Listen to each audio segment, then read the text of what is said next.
বিগত 3 দিনে সন্ধানহীন হৈছে কলিয়াবৰৰ 1 নং হাতীয়ে খোৱাৰ বিকি আলী নামৰ যুৱকজন। যোৱা শুকুৰবাৰে সন্ধিয়া ভাগত তেজপুৰৰ বায়েকৰ ঘৰলৈ যাওঁ বুলি ওলাই গৈছিল যুৱকজন, কিন্তু আজি পৰ্যন্ত ঘৰলৈ উভতি অহা নাই যুৱকজন।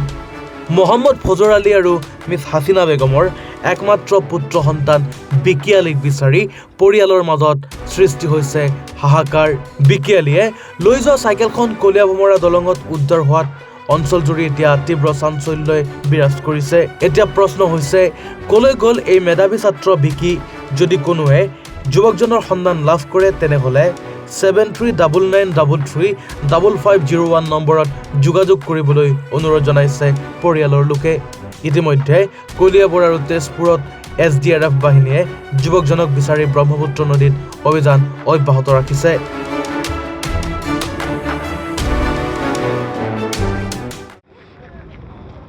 21 তাৰিখে সন্ধিয়া 6টামান বজাত তেজপুৰলৈ আহি আছিলোঁ। মানে অহাৰ পিছত বাইকৰ ঘৰলৈ আহিছিলে। অহাত ল'ৰাজনৰ মাকহঁতে ভাবিলে ল'ৰাজন বাইকৰ ঘৰলৈ গৈছে আৰু ৰাতিপুৱা মানে সেইদিনা ৰাতি খবৰ নল'লে, ৰাতিপুৱা খবৰ লওঁতে বাইকৰ ঘৰলৈ ফোন কৰোঁতে কৈছে বোলে আমাৰ ঘৰলৈ নাই আহা।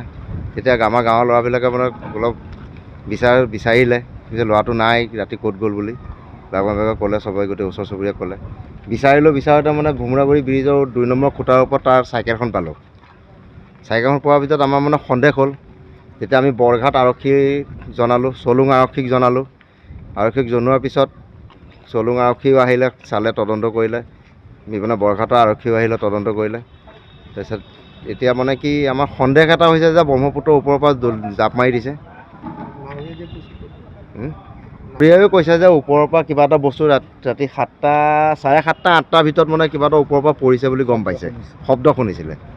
সেইটোক লৈ আমাৰ বেছি সন্দেহ হৈছে। এই সন্দেহৰ কাৰণে আমি SDRF সকলো আহিছে, কলিয়াবৰো আহিছে, আপোনাৰ তেজপুৰৰ পৰাও আহিছে। এতিয়া বৰ্তমান অভিযান চলি আছে। SDRFও বিচাৰি গৈছে বহুত দূৰলৈকে, আমি দেখাই পোৱা নাই এতিয়ালৈ কিমান দূৰ পালেগৈ। ঘটনাটো শুকুৰবাৰ সন্ধিয়া সময়ত হৈছে, সন্ধিয়া 7টামান বজাত হৈছে। এইটো কি হয় আপোনাৰ? মোৰ ভতিজা হয়। নাম কি আছিলে? তাৰ নাম বিকি আলী। গাঁৱৰ নাম? গাঁও আমাৰ কলিয়াবৰ 1 নং হাতিয়া খোৱা। বয়স কিমান হ'ব? বয়স তাৰ 22 বছৰ। সি পঢ়া শুনাৰ বিষয়ে বহুত ভাল ল'ৰা আছিলে। আপোনাৰ JBW পৰীক্ষা দিছিলে, পাছ কৰিছিলে, আৰু নীটৰ পৰীক্ষা দিছিলে। 3% কাৰণে নীটত বেয়া হ'ল। এইবাৰ আকৌ নীটৰ পৰীক্ষা দিবৰ কাৰণে মানে আপোনাৰ ফৰ্ম ফিল আপ অলৰেডি কৰিলে। JBW পঢ়িবৰ কাৰণে অকণ পইচা পাতি যোৱা বছৰ অকণ অসুবিধা হোৱাৰ কাৰণে এডমিশ্যন দিবলৈ নহ'ল তাৰ মানে। এতিয়া তেজপুৰত বক্সিঙৰ প্ৰেক্টিকেল কৰি আছিলে আৰু ঘৰত টিউশ্যনৰ ব্যৱস্থা কৰিছিলে। পঢ়াত মানে বহুত ভাল, ফাৰ্ষ্ট ডিভিজন পঢ়া ল'ৰা, ছায়েন্সত পঢ়া ল'ৰা। এতিয়া আমি সন্দেহ মানে চাইকেলখন কলীয়া ভোমৰা ব্ৰিজৰ ওপৰত যিহেতু পাইছোঁ আৰু তলত পানী পাইছোঁ, মানে আমাৰ সন্দেহ হৈছে যে কিবা এটা আত্মহত্যাই কৰিছে নেকি, তেনেকুৱা এটাহে সন্দেহ হৈছে। যোৱাকালি আমি প্ৰায় 5:29 আমাৰ কলিয়াবৰৰ SDPO ছাৰে আমাক এটা খবৰ দিছিল যে কলীয়া ভোমৰা দলঙত প্ৰায় এজন ল'ৰা জাপ মাৰি পানীত পৰিছে। তাৰপিছত আমি আহিলোঁ, আমি ফিল্ডটো আমি ভেৰিফিকেশ্যন কৰিলোঁ, চালোঁ।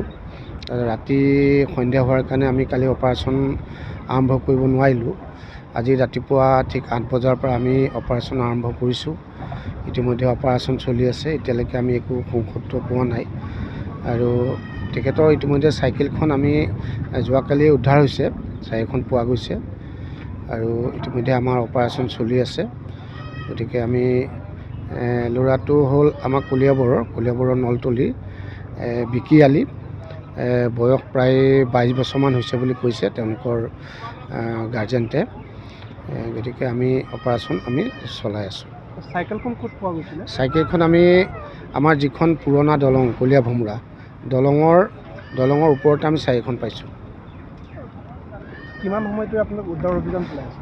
আমি পুৱা 8 বজাৰ পৰা আমি উদ্ধাৰ অভিযান চলাই আছোঁ। গতিকে এতিয়ালৈকে আমি একো সুসূত্ৰ পোৱা নাই, আৰু আমি সন্ধিয়ালৈকে আমি অভিযান চলাম। বৰ্তমান অভিযান অব্যাহত আছে? হয়, বৰ্তমান অভিযান অব্যাহত আছে।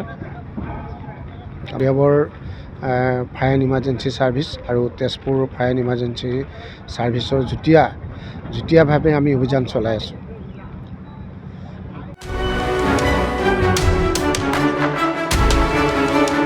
কলিয়াবৰৰ পৰা নেকিবুৰ ৰহমানৰ ৰিপৰ্ট, আইনি ভাৰত 24।